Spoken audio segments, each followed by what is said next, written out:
बिस्मिल्लाहिर्रहमानिर्रहीम। अस्सलाम वालेकुम डियर फ्रेंड्स, कैसे हैं आप सब लोग। आज का हमारा जो टॉपिक हम डिस्कस करने जा रहे हैं वो सारा का सारा निचोड़ है लीगल रीजनिंग एंड आर्गूमेंट्स का। लीगल रीजनिंग एंड आर्गूमेंट्स की पूरी बुक आज हम क्लियर करने की कोशिश करेंगे, लेकिन इस बुक के अंदर जो भी मेन टॉपिक्स हैं उनको क्लियर करेंगे। तो आज सबसे पहले हम डिस्कस करेंगे what is the legal reasoning and legal logic. Legal reasoning and legal logic पे पहले से ही इन सारे के सारे टॉपिक्स पे पहले से ही जो है मेरे लेक्चर्स मौजूद है, लेकिन आज जो है मैं सारे के सारे टॉपिक्स एक ही वीडियो के अंदर आपको समझाने की कोशिश कर रहा हूँ। सबसे पहले बात करते हैं what is the legal reasoning. Legal reasoning literally helps in arguments. Legal reasoning जो है एक कोर्ट का एक ऐसा प्रोसीजर है जिसके अंदर जो है वो एडवोकेट को हेल्प करती है आर्गूमेंट्स पेश करने में। अब लीगल रीजनिंग जो है, लीगल रीजनिंग से ये फ़ायदा होता है कि लीगल रीजनिंग से जितने भी आर्गूमेंट्स कोर्ट के अंदर जो भी एडवोकेट देता है उसको बहुत ही हेल्पफुल होती है टू विन द केस। उसके बाद बात करते हैं लीगल लॉजिक। सबसे पहले बात करेंगे लॉजिक के बारे में, उसके बाद ही बात करेंगे लीगल लॉजिक के बारे में। क्यों? क्योंकि अगर हमने लॉजिक को समझ लिया तो आप जो है लीगल लॉजिक को बआसानी समझ पाएंगे। सबसे पहले लिटरली मीनिंग समझनी चाहिए कि what is the logic, what is the literal meaning of logic. Logic मानी के मंतिक। कोई भी चीज़ अगर हम अपनी जहन के अंदर तसव्वुर करें, कोई भी चीज़ अगर हमारी सोच, हमारी मंतिक उसे एक्सेप्ट करे, उसे हम कहेंगे लॉजिक। आपने वर्ड सुना होगा लॉजिकली, आपने वर्ड सुना होगा लॉजिक, आपने वर्ड सुना होगा लॉजिकली बेस्ड। तो ये सारे के सारे वर्ड्स जो हैं इंटरकनेक्टेड हैं लॉजिक से। लीगल लॉजिक से पहले समझना बहुत ज़रूरी है कि what is the logic. Logic यानी कि मंतिक। अब मिसाल के तौर पे मैं आपको एक एग्जांपल देता हूँ ताकि आप बआसानी समझ सकें कि लॉजिक है क्या। For example, for the hypothetically आप यूँ समझ लें कि मैं एक एथियस्ट हूँ, मैं जो है एक मुस्लिम नहीं हूँ। अब आप मुझे ये प्रूफ कीजिए कि लॉजिकली ये प्रूफ कीजिए कि चोरी करना सही नहीं है। तो आप कैसे प्रूफ करेंगे इस चीज़ को? लॉजिकली कैसे प्रूफ करेंगे कि चोरी करना सही नहीं है, चोरी करना गलत है? बट नेचुरल आप जो है लॉजिकली ये चीज़ नहीं प्रूफ कर सकते। आप कहेंगे कि जो है लोगों का नुकसान होता है, आप ये कहेंगे कि किसी की चोरी करना, किसी और की अमानत में ख़यानत करना गलत है, ये XYZ बहुत सारे आर्गूमेंट्स देंगे, लेकिन आप लॉजिकली ये चीज़ प्रूफ नहीं कर पाएंगे। बट नेचुरल आपको ये सबसे पहले प्रूफ करना पड़ेगा मुझे कि इस्लाम इज़ द राइट रिलीजन, उसके बाद ही आप प्रूफ कर पाएंगे। लेकिन लॉजिकली डायरेक्ट जो मेरा क्वेश्चन था, आप उस क्वेश्चन को जो है नहीं प्रूफ कर पाएंगे। तो लॉजिकली मीन्स कि मंतिक की बुनियाद पर। उसके बाद बात करते हैं लीगल लॉजिक की। तो हम अभी लीगल लॉजिक को समझने के लिए हमने लॉजिक को क्लियर किया, तो जिस टॉपिक पर हम थे उस टॉपिक पर ही आते हैं। What is the legal logic. Legal logic का मतलब ये है कि लीगल लॉजिक कोई भी चीज़ अगर लीगली बेस्ड हो लॉजिक पर। फॉर एग्जांपल, कभी कभी ऐसा होता है कि कोर्ट के अंदर कोई भी ऐसा केस आता है जिसके अंदर लॉ भी परफेक्ट फिट होता है, फैक्ट्स भी परफेक्ट फिट होते हैं, लेकिन लॉजिकली वो चीज़ सही नहीं होती, उसे कहते हैं लॉजिक। अब लॉजिक को समझने के लिए लॉजिक के 3 इंग्रेडिएंट्स हैं। एक है मेजर प्रीमाइस, एक है माइनर प्रीमाइस, एक है कंक्लूजन। एक है मेजर प्रीमाइस, एक है माइनर प्रीमाइस, एक है कंक्लूजन। मेजर प्रीमाइस यानी कि rule of law, statement of law, यानी कि कौन सा रूल ऑफ लॉ जो है इस केस पे फिट होता है, उसे कहते हैं रूल ऑफ लॉ या स्टेटमेंट ऑफ लॉ।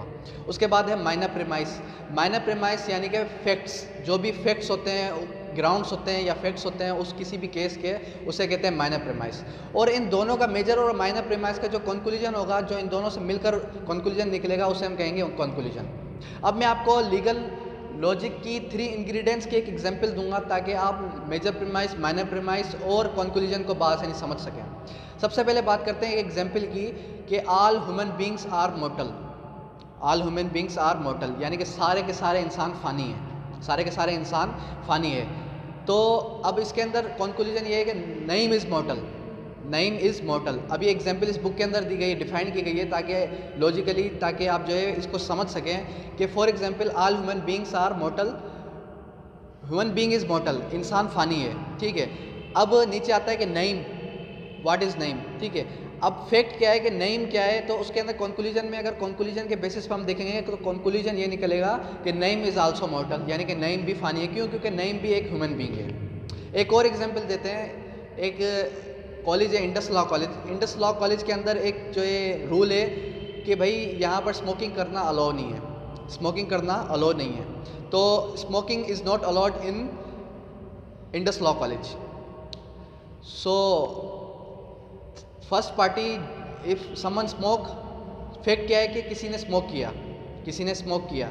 अब इसका कंक्लूजन क्या निकलेगा? इसका कंक्लूजन ये निकलेगा एक्सपेल फ्रॉम कॉलेज, कॉलेज से उसको निकाल दिया जाएगा, ये उसका कंक्लूजन है। तो मेजर प्रीमाइस, माइनर प्रीमाइस और कंक्लूजन, ये 3 के 3 इंग्रेडिएंट्स अगर हमने समझ लिए तो लीगल लॉजिक को समझने के लिए हमारे लिए बहुत आसानी हो जाएगी। उसके बाद हम सेकेंड टॉपिक की तरफ आते हैं, what are the kinds of arguments. Arguments, सबसे पहले बात करते हैं आर्ग्यूमेंट्स क्या होते हैं। आर्ग्यूमेंट्स वो होते हैं जब कोई भी पार्टी, जब by the advocate, by the help of advocate अपने आर्ग्यूमेंट्स पेश करती है बाय द कॉम्पिटेंट कोर्ट के सामने, उसे हम कहते हैं आर्ग्यूमेंट्स। आर्ग्यूमेंट्स की काइंड्स हैं, आर्ग्यूमेंट्स की तकरीबन 6 से 7 काइंड्स हैं। अगर आर्ग्यूमेंट्स को हमने समझ लिया कि व्हाट इज़ द आर्ग्यूमेंट्स, अब समझते हैं कि आर्ग्यूमेंट्स की कौन कौन सी काइंड्स हैं। सबसे पहले है textual arguments. First is textual arguments. Textual arguments क्या होता है? टेक्सचुअल आर्ग्यूमेंट्स कोई भी रिटन लॉ, उसे हम कहते हैं टेक्सचुअल आर्ग्यूमेंट्स। फॉर एग्जांपल, जैसे कि कोडिफाइड कोई भी लॉ है, जैसे कि पाकिस्तान पेनल कोड, जैसे कि कोई भी XYZ, कोई भी ऐसा कोडिफाइड लॉ हो, उसे हम कहेंगे टेक्सचुअल आर्ग्यूमेंट्स, जो टेक्स्ट की सूरत में हमारे सामने हो। पाकिस्तान पेनल कोड बहुत अच्छी एग्जांपल है। उसके बाद बात करते हैं legislative history and drafter intention arguments. Legislative history and drafter intention arguments. Legislative history और drafter intention argument second kind है, जिसके अंदर ये बताया गया है कि कोई भी अगर लॉ, जिस सोसाइटी के अंदर लॉ क्यों बनाया जाता है? सोसाइटी के अंदर लॉ इसलिए बनाया जाता है ताकि उस सोसाइटी की बुराई को दूर किया जाए, डिमोलिश किया जाए उस सोसाइटी से, इसीलिए लॉ बनाया जाता है। अब लेजिस्लेटिव हिस्ट्री को देखते हुए एडवोकेट अपने किसी भी केस को ये मद्देनज़र ये रखेगा कि जब भी वो लॉ बना था तो उस वक्त में कौन सी इंटेंशन थी उस लॉ को बनाने की, क्या वो लॉ अभी अप्लाई होगा, एप्लीकेबल होगा या नहीं, यानी कि उस पर इंटेंशन देखी जाएगी। सबसे पहले लेजिस्लेटिव हिस्ट्री, यानी कि उसकी हिस्ट्री देखी जाएगी कि हिस्ट्री क्या है इस लॉ की, ये लॉ क्यों बनाया गया। जैसे कि मैंने आपको बताया कि लॉ बनाया इसलिए किया जाता है ताकि जो है बुराइयाँ, समाज की बुराइयाँ दूर की जाएँ। अब है ड्राफ्टर इंटेंशन आर्ग्यूमेंट्स, यानी कि जो भी ड्राफ्टेड इंटेंशन होगी उसके पीछे इंटेंशन क्या है उस लॉ को बनाने की। उसके बाद बात करते हैं थर्ड की तरफ, presidential arguments. What is the presidential arguments? Presidential arguments हम उसे कहते हैं कि कोई भी ऐसा केस हो जो कि प्रीवियस केस से इंटरकनेक्टेड हो, यानी कि कोई भी केस अभी प्रेजेंट में हमारे सामने आया और कोई भी एज इट इज़ केस जो है प्रीवियस केस था 2 साल पहले, जो है उसका वर्डिक्ट क्या निकला, तो अभी जो है उस केस का प्रेजेंट जो अभी केस है उसका वर्डिक्ट क्या निकलेगा, तो इन दोनों 2 केसेस जो है इंटरकनेक्टेड है आपस में, तो इसे कहेंगे प्रेसिडेंशियल आर्ग्यूमेंट्स। जो भी आर्ग्यूमेंट्स देगा एडवोकेट वो ये देखेगा कि प्रेसिडेंशियल आर्ग्यूमेंट्स पे फिट होता है या नहीं। उसके बाद बात करते हैं ट्रेडिशनल आर्ग्यूमेंट्स। ट्रेडिशनल आर्ग्यूमेंट्स आपको खुद ही अपने अल्फाजों से अपने आइडेंटिफाई कर रहा है कि what is meaning of traditional arguments. Traditional arguments हम उसे कहते हैं कोई भी अगर ट्रेडिशन है, कोई भी अगर ऐसी ट्रेडिशन है हमारी सोसाइटी में जो कि जैसे कि फॉर एग्जांपल जैसे कि पंचायत का सिस्टम है, जैसे कि और भी एग्जांपल्स हैं, पंचायत का सिस्टम है, तो ये क्या है ट्रेडिशनल आर्ग्यूमेंट्स हैं। इसी तरीके से और भी ट्रेडिशनल आर्ग्यूमेंट्स की एग्जांपल है, लेकिन टाइम नहीं है इतना कि मैं आपको सारी की सारी एग्जांपल्स दूं, आप खुद भी समझ सकते हैं कि ट्रेडिशनल आर्ग्यूमेंट्स कौन कौन सा है। उसके बाद है policy based arguments. Policy based arguments हम उसे कहते हैं वो आर्ग्यूमेंट्स जिनके ऊपर पॉलिसी बेस्ड हो, वो आर्ग्यूमेंट्स जिनके ऊपर पॉलिसी बेस्ड हो, यानी कि अगर कोई भी एक ऐसी कंपनी है जिसकी पॉलिसी है, फॉर एग्जांपल जैसे कि लाइफ इंश्योरेंस कंपनी है, उसकी पॉलिसी है कि आप 2 साल तक उनको पेमेंट करते रहेंगे, उसकी क्या पॉलिसी है 2 साल तक आप उसको पेमेंट करते रहेंगे, तो ये उसकी पॉलिसी है। इसी तरीके से हम उस पॉलिसी बेस्ड आर्ग्यूमेंट्स भी इस पर फिट होता है कि what is the policy based arguments, वो आर्ग्यूमेंट्स जो कि पॉलिसी पर बेस्ड हों। उसके बाद बात करते हैं arguments from concept and arguments from evidence. Arguments from concept and arguments from evidence दोनों एक दूसरे के साथ इंटरकनेक्टेड है। इनके अंदर 6 और 7 arguments from concept and evidence के अंदर ये बताया जाता है कि जो भी कोर्ट के अंदर आर्ग्यू किया जाएगा, जो भी आर्ग्यूमेंट्स एडवोकेट देगा वो कौन से एविडेंस पे दे रहा है। जैसे कि हम सभी जानते हैं कि कोई भी अगर लॉ होता है, कोई भी अगर केस होता है, उस पर सबसे पहले फिट होता ही किस चीज़ पर है, किस बेसिस पर है, एविडेंस पे फिट होता है। तो वो ये देखेगा कि जो भी एडवोकेट है वो एक्ट को और ओमिशन को अप्लाई करने के लिए देखता है कि एक्ट जो ये किया गया है वो रॉन्गफुल एक्ट है या ओमिशन, यानी कि जो उसको करना चाहिए था उसने नहीं किया। उसके बाद ये देखता है कि उसकी इंटेंशन क्या थी, उसने गुड फेथ में किया, रॉन्ग या बैड फेथ में किया, और पॉलिसी बेस्ड और एविडेंस, उसका एविडेंस क्या है। तो दिस वर द 7 काइंड्स। के बाद हम डिस्कस करते हैं legal reasoning from case analogy. Legal reasoning का ये थर्ड टॉपिक है, legal reasoning from case analogy. इसके अंदर ये बताया गया है कि जितने भी केस होते हैं उस केस के फैक्ट्स उस पर फिट हों या ना हो, उसके फैक्ट्स को समझने के लिए सबसे पहले केस की एनालॉजी होगी। अब केस एनालॉजी के अंदर हमें एक एग्जांपल देखने को मिलती है कि मिसाल के तौर पे किसी भी कोई भी एडवोकेट है, उस एडवोकेट के पास एक क्लाइंट आता है और वो क्लाइंट कहता है कि मैं आज से 2 महीने पहले 1 महीने पहले अलशिफा नाम की एक कंपनी के पास काम करता था। अब अलशिफा नाम की जो कंपनी थी वो उस कंपनी के पास जो मैं प्रोडक्ट्स बनाता था, तो एज इट इज़ प्रोडक्ट्स की मुझे रेसिपीज़ जो हैं वो सारी की सारी पता हैं, यार उस प्रोडक्ट्स की जो भी मैन्युफैक्चरिंग आइडियाज़ हैं वो मुझे सारे के सारे पता हैं। तो अब एक और कंपनी लॉन्च हुई है, वो कंपनी मुझे ये कह रही है कि एज इट इज़ आप प्रोडक्ट्स आकर हमारी कंपनी में बनाएं, तो क्या मैं उस कंपनी के पास जाकर वो प्रोडक्ट्स बना सकता हूँ या नहीं बना सकता हूँ। तो एडवोकेट क्या करेगा, एडवोकेट ये देखेगा कि उसके ट्रेड सीक्रेट लॉज क्या हैं, आया कि वो ट्रेड सीक्रेट जो है वो उसका लॉन्च हो चुका है या नहीं हो चुका है, या आप उसके जो ट्रेड सीक्रेट्स हैं वो उसके जो है सीक्रेट के तौर पर ही हैं या सीक्रेट नहीं रहे। क्योंकि अगर उसने उस कंपनी को छोड़ दिया तो वो सीक्रेट नहीं रहा। इसी तरीके से वो ये देखेगा सबसे पहले कि जो उस शख्स के साथ उस कंपनी का एग्रीमेंट हुआ था, वो एग्रीमेंट कैसा एग्रीमेंट था।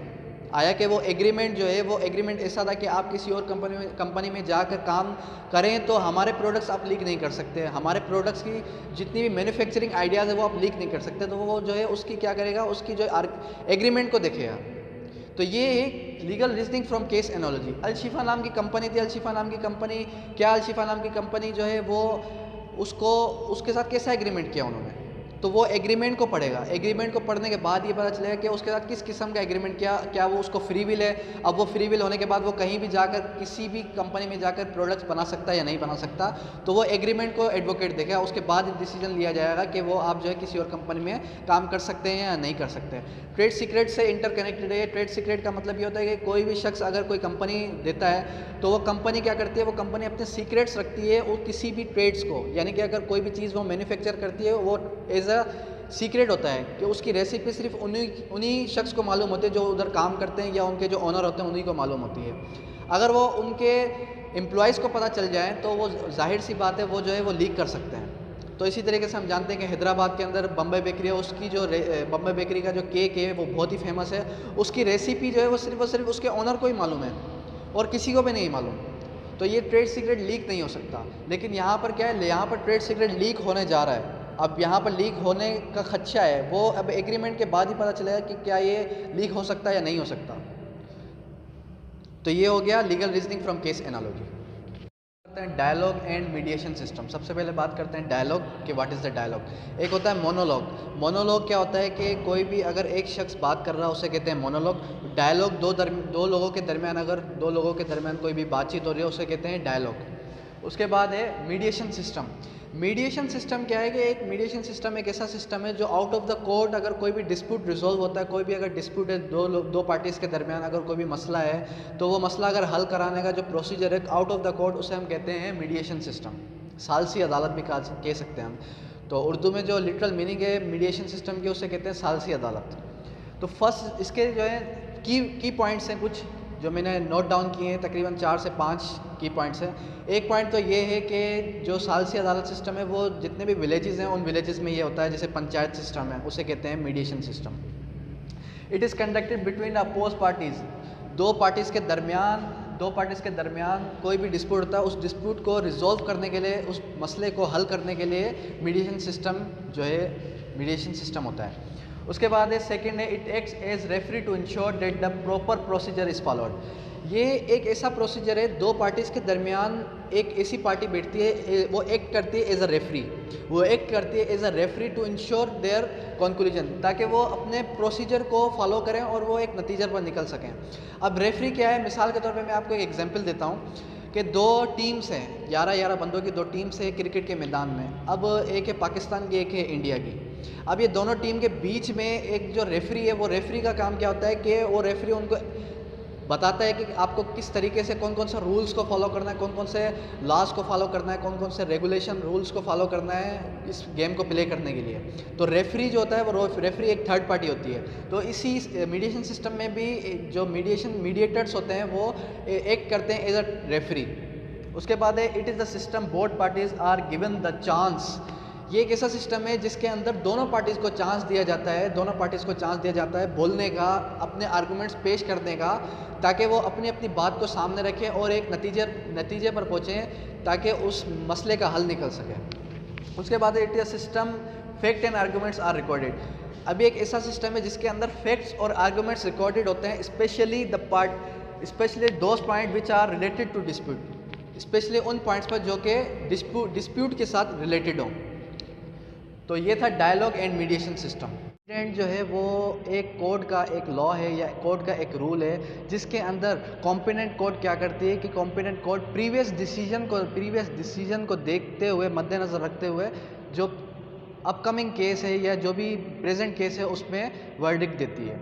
फॉर एग्जांपल, अगर कोई भी पास्ट में केस देखा गया, कोई भी अगर पास्ट में केस रखा गया, उसका वर्डिक्ट अगर आता है कि उसके अंदर, मिसाल के तौर पर अगर आप एग्जांपल लें कि लॉ ऑफ इनहेरिटेंस का, अगर इनहेरिटेंस के अंदर जितना भी जो भी इनहेरिटेंस का लॉ है उसके हिसाब से अगर कोई भी प्रीवियस लॉ के अंदर, प्रीवियस डिसीजन के अंदर कोर्ट ने अगर डिसाइड किया तो कंपनसेशन का, तो in the present case court वही डिसाइड करेगी उसी प्रीवियस डिसीजन को देखते हुए।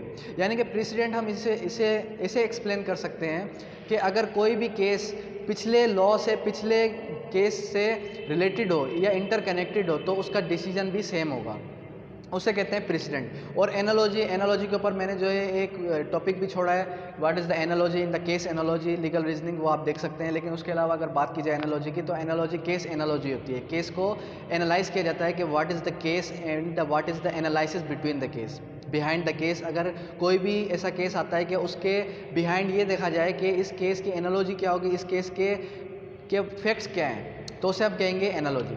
अब बात करते हैं कि what is the precedent. It involve previous decision being followed in a later case. बाद के केस में, अभी के केस में अगर कोई भी डिसीजन लिया जाता है प्रीवियस केस को मद्देनज़र रखते हुए, प्रीवियस डिसीजन को मद्देनज़र रखते हुए, तो उसे हम कहते हैं प्रेसिडेंट।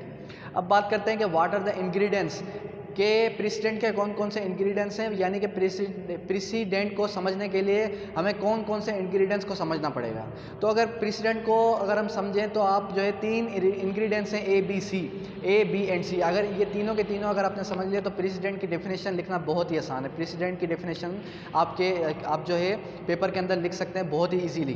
कैसे? सबसे पहले एक ही बात करते हैं, when 2 case are similar for the purpose of precedent. Precedent के पर्पस के लिए अगर कोई भी 2 केस सेम हो, यानी कि कोई भी 2 केस हो, एक प्रीवियस केस हो और एक प्रेजेंट केस हो, दोनों के दोनों केसेस जो हैं वो सेम हो और उसका डिसीजन जो है वो मद्देनज़र रखता था for the purpose of president के पर्पस के साथ, तो उसे हम कहेंगे फर्स्ट इंग्रेडिएंट्स ऑफ प्रेसिडेंट। यानी कि अगर मिसाल के तौर पे अगर कोई भी केस लिया जाए और प्रीवियस केस भी उस जैसा हो और प्रेजेंट केस भी उस जैसा हो, प्रीवियस केस भी उस जैसा हो और प्रेजेंट केस भी उस जैसा ही हो और दोनों का डिसीजन जो है वो सेम हो for the purpose of precedent, तो उसे कहेंगे first ingredients of precedent. Second की तरफ आते हैं, when 2 cases are similar for the purpose of analogy. 2 case same हो एनालॉजी के पर्पस से, यानी कि कोई भी 2 केस हम ले लें, उनका जो भी केसेस हों वो सिमिलर हो, उनका डिसीजन भी सिमिलर हो, तो for the purpose of analogy तो ये आ जाता है second ingredients, B ingredients of precedent. उसके बाद बात करते हैं थर्ड यानी कि सी की तरफ चलते हैं। What is the she says in both situations why should the earlier case decides effect the decision. यानी कि प्रीवियस डिसीजन को मद्देनजर रखते हुए जो प्रेजेंट केस है तो उसमें देखा जाएगा कि प्रीवियस जो डिसीजन लिया गया वो क्यों प्रीवियस डिसीजन सेम लिया गया। यानी कि प्रीवियस डिसीजन को मद्देनजर रखते हुए जो अभी का केस है उस अभी के यानी कि प्रेजेंट सिचुएशन में ऐसा क्या हुआ, ऐसी कौन सी सिचुएशन थी जिसकी वजह से डिसीजन जो है वो सेम निकला। तो ये तीनों के तीनों इंग्रेडिएंट्स है प्रेसिडेंट के। प्रेसिडेंट जो है वो बहुत ही इजी टॉपिक है और ये जो है 5th सेमेस्टर यानी कि LLB के 5th सेमेस्टर में हेल्पफुल है। तो इसके बाद हम डिस्कस करते हैं precedent as laying down rule, यानी कि प्रेसिडेंट का कौन सा रूल होगा। अब प्रेसिडेंट की अगर बात की जाए तो प्रेसिडेंट लाइंग रूल के बारे में बात कर रहे हैं हम कि प्रेसिडेंट का रूल कौन सा होगा। अब इसके अंदर बात की जा रही है कि it operates by laying rule which later court are bound to apply, यानी कि कोड बाउंड होगी अप्लाई करने के लिए, कोड बाउंड होगी अप्लाई करने के लिए such as fact before them. अगर कोर्ट देखती है कि फैक्ट्स इक्वल एक और राइट है तो कोर्ट जो है वो बाउंड होगी ये रूल अप्लाई करने के लिए। अब इसकी अगर एग्जाम्पल लें, इसकी एक एग्जाम्पल दी गई है इसी बुक के अंदर, बहुत ही इजी एग्जाम्पल है। When ever trust property is transferred in breach of trust when ever trust property is transferred in breach of trust, अगर ट्रस्ट प्रॉपर्टी ट्रांसफर्ड की जाती है ब्रीच ऑफ ट्रस्ट के लिए, यानी कि ट्रस्ट के बेनिफिट पे अगर कोई भी ट्रस्ट प्रॉपर्टी ट्रांसफ़र करता है तो किसको, वॉलंटियर को, तो the volunteer must restore the property to the beneficiary, तो वॉलंटियर जो है वो बेनिफिशियरी को दोबारा उसकी प्रॉपर्टी रिस्टोर कर सकता है, यानी कि जो उसकी एक्चुअल प्रॉपर्टी जिसकी भी है वो उसको ट्रांसफ़र कर सकता है एज द प्रॉपर्टी। अब अगर बात की जाए इस एग्जाम्पल की, तो इस एग्जाम्पल से हमें बिल्कुल समझ में आ जाता है कि कोर्ट जो है किस हिसाब से बाउंड होगी ये रूल अप्लाई करने के लिए। कोर्ट जो है सबसे पहले क्या देखती है, फैक्ट्स को देखती है, और लीगल रीजनिंग एंड आर्गूमेंट जो पूरी की पूरी बुक है, इस पूरी की पूरी बुक के अंदर यही बताया गया है कि जितने भी रूल एंड आर्गूमेंट्स हैं वो आपके फैक्ट्स पर बुनियाद हैं। आपके जितने भी फैक्ट्स हैं, आपके जितने भी आर्गूमेंट्स हैं, जो भी आप आर्ग्यू कर रहे हैं कोर्ट में, वो सारे के सारे इस बुक के अंदर बताया गया है। कि इस बुक के अंदर ये भी बताया गया है कि कौन कौन सी चीज़ों पे आर्गूमेंट्स अप्लाई होंगे, कौन कौन सी चीज़ों पे नहीं अप्लाई होंगे। मेरी तकरीबन वीडियोस जो हैं वो इस टॉपिक से इंटरकनेक्टेड हैं। ये सारी की सारी बुक जो है वो एक टॉपिक्स एक दूसरे के साथ इंटरकनेक्टेड हैं।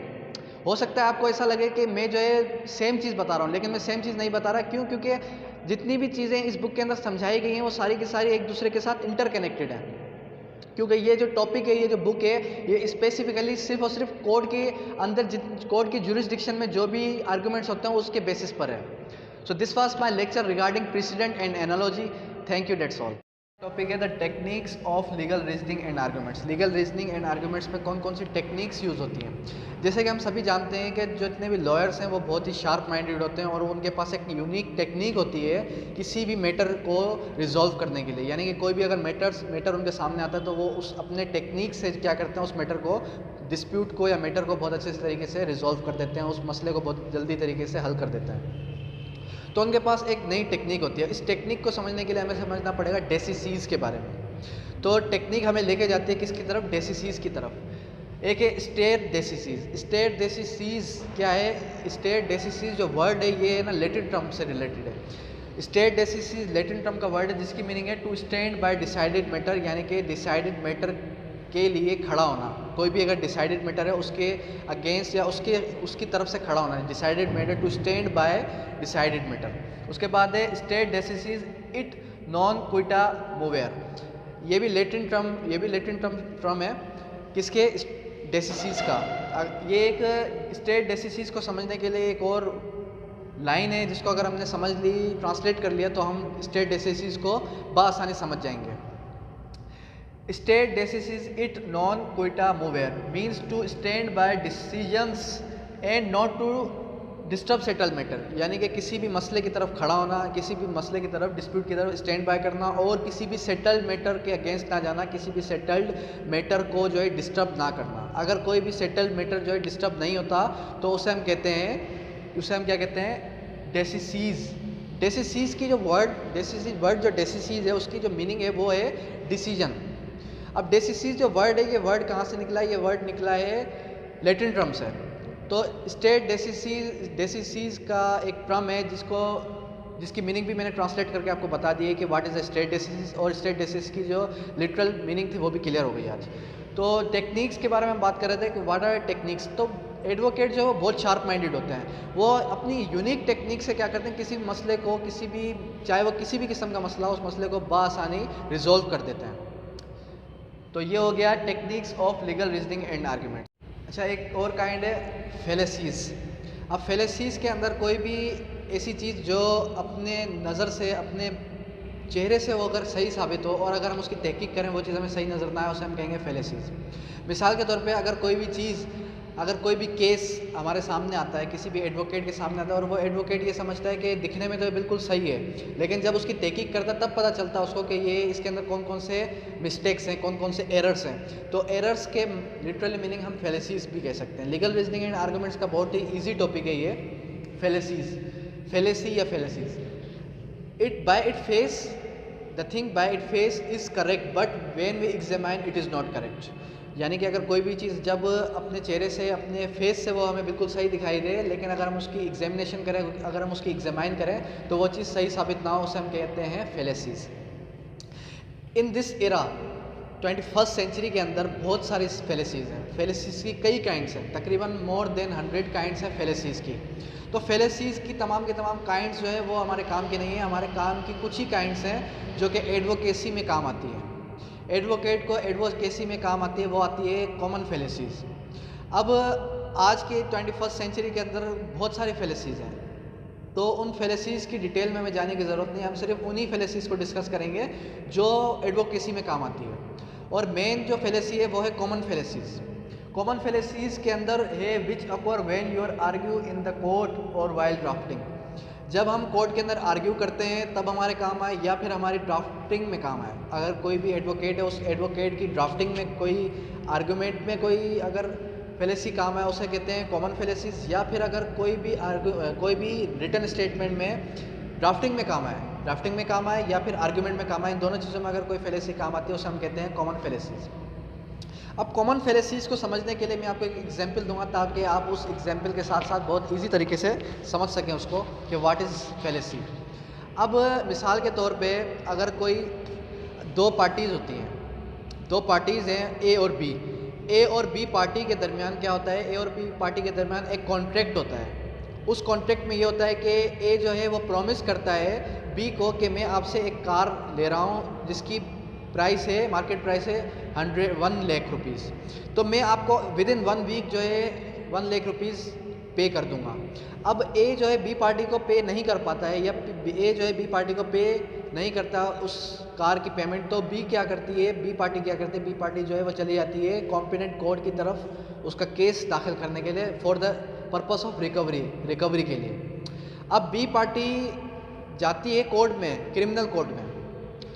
अब बाय दिस केस, इस केस में बाय इट फेस ये केस जो है हमें बिल्कुल सही नज़र आ रहा है, लेकिन इसके अंदर मेजर मिस्टेक या फिर एरर क्या है, इसके अंदर एरर ये है कि B party by mistake criminal side चली गई, जबकि ये मैटर क्या है, सिविल मैटर है। रिकवरी का मैटर क्या होता है, रिकवरी का जो भी मैटर होता है वो सिविल मैटर होता है, और वो चली जाती है, वो कहाँ चली जाती है, वो पार्टी चली जाती है सिर्फ और सिर्फ क्रिमिनल साइड पे। तो क्रिमिनल साइड पे उसको नहीं जाना चाहिए था, उसको उस पार्टी को जाना चाहिए था सिविल साइड पे। तो ये टॉपिक क्लियर हो गया फेलेसीज़। उसके बाद हम डिस्कस करने जा रहे हैं क्लाजेस के बारे में। अब ये क्लाजेस जो है ये एक लास्ट टॉपिक है लीगल रीजनिंग एंड आर्गूमेंट्स का। ये क्लाजेस होते हैं जो कि इस्तेमाल होते हैं किसमें, आर्गूमेंट्स में, या फिर प्रोसीडिंग के दौरान भी ये क्लाजेस इस्तेमाल हो सकते हैं, या फिर जो है ड्राफ्टिंग में भी ये क्लाजेस इस्तेमाल हो सकते हैं। किसी भी एडवोकेट को एडवोकेसी में बहुत हेल्पफुल है ये क्लाजेस हैं। तो ये क्लाजेस तो वैसे बहुत सारे हैं, लेकिन मैंने तकरीबन 6 से 7 क्लाजेस आज आपके सामने जो है मैं बताऊँगा। लेकिन ये क्लाजेस जो हैं बहुत ही ईजी क्लाजेस हैं। सबसे पहले नॉन एब्सटेंट क्लास, फर्स्ट है नॉन एब्सटेंट क्लास। ये वो क्लासेस हैं जो कि लीगल रीजनिंग एंड आर्गूमेंट्स की बुक के अंदर मौजूद हैं। Non obstante clause means in spite of के बजाय, अगर कोई चीज़ एक चीज़ के बजाय दूसरी चीज़ इस्तेमाल की जाए, अगर एक चीज़ के बजाय दूसरी चीज़ इस्तेमाल की जाए तो वहाँ पर एक क्लास लगेगा नॉन एब्सटेंडिंग क्लास, मतलब इंस्पायर्ड ऑफ किसी चीज़ के बजाय अगर कोई और चीज़ इस्तेमाल की जाए उसे हम कहेंगे नॉन एब्सटेंडिंग क्लास। उसके बाद सेकंड की तरफ आते हैं सेविंग क्लास। सेविंग क्लास के मतलब ये है ऑब्जर्विंग क्लास या प्रोटेक्टिंग क्लास।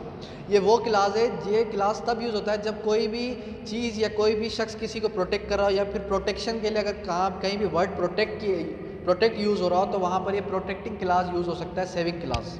सेविंग मतलब बचाना, बचाव के लिए ये क्लास इस्तेमाल होता है। थर्ड कैटेगरी है repealing class. Repealing class means के रिमूव करना, किसी चीज़ को हटा देना उसकी जगह से, उसकी पोस्ट से, या फिर उसकी जगह से उसको हटा देना, उसे हम कहेंगे रिपीलिंग क्लास। या फिर रिवोक या रिवोक करना किसी चीज़ को, या फिर रिमूव करना, उसे हम कहेंगे रिपीलिंग क्लास। उसके बाद है डीमिंग क्लास। डीमिंग क्लास से क्या माने, कंसीडर करना, डिटरमाइन करना, या फिर किसी चीज़ को अज्यूम करना। अगर कोई चीज़ अगर अज्यूम हो रही है, डिटरमाइन हो रही है, तो उसे हम कहेंगे डीमिंग क्लास। उसके बाद है आरडी अल्ट्रम पर्टम। आरडी अल्ट्रम पर्टम के मतलब ये है राइट टू बी हेard। अच्छा, अब कोर्ट के अंदर क्या होता है, कोर्ट का एक रूल है कि हर पार्टी को अपने बोलने का, अपना मौक़िफ़ पेश करने का मौका दिया जाता है, तो उसे हम कहेंगे राइट टू बी हेard। हर पार्टी को, हर इंसान को जो है मौक़िफ़ पेश करने का राइट है। अब पाकिस्तान कॉन्स्टिट्यूशन ऑफ पाकिस्तान में ये है कि right to be heard, right to be heard मतलब हर इंसान को सुना जाए, उसका मौक़िफ़ सामने रखा जाए। अब अगर कोई भी शख्स अगर अपना मौक़िफ़ सामने रखे बगैर उसको सज़ा आ जाती है कि आपने अपना मौक़िफ़ रखे बिना ही आपको सज़ा आ गई, तो फिर यहाँ पर आरडी अल्ट्रम पल्ट्रम नहीं यूज़ होगा। आरडी अल्ट्रम पल्ट्रम मतलब कि हर इंसान को अपना मौक़िफ़ पेश करने का पूरी की पूरी अथॉरिटी है, पूरे का पूरा राइट है कि वो अपना जो है मौक़िफ़ सामने रखे कोर्ट के सामने या किसी भी पंचायत के सामने, उसे हम कहेंगे आरडी अल्ट्रम पल्ट्रम। उसके बाद है इन कैमरा प्रोसीडिंग। कोर्ट की प्रोसीडिंग होती है, लेकिन कुछ ऐसे मेथड्स होते हैं जिनके अंदर इन कैमरा प्रोसीडिंग होती है, यानी कि प्राइवेट प्रोसीडिंग होती है। उस प्रोसीडिंग में क्या होता है, उस प्रोसीडिंग में सिर्फ और सिर्फ जज होता है, उस प्रोसीडिंग में सिर्फ और सिर्फ पार्टीज होते हैं और उस प्रोसीडिंग में सिर्फ और सिर्फ एडवोकेट होते हैं और कोई थर्ड पार्टी इन्वॉल्व नहीं होती और कोई भी ऑडियंस या कोई भी लोग जो है उस प्रोसीडिंग के दरमियान नहीं होते। जिस तरह के अगर हम सेक्शन 375 मूवी देखेंगे उसके अंदर भी ये क्लास यूज़ किया गया है, उसके अंदर और भी क्लासेस यूज़ किए गए हैं। उस मूवी के अंदर बताया गया है कि कौन कौन से क्लासेस यूज़ होते हैं।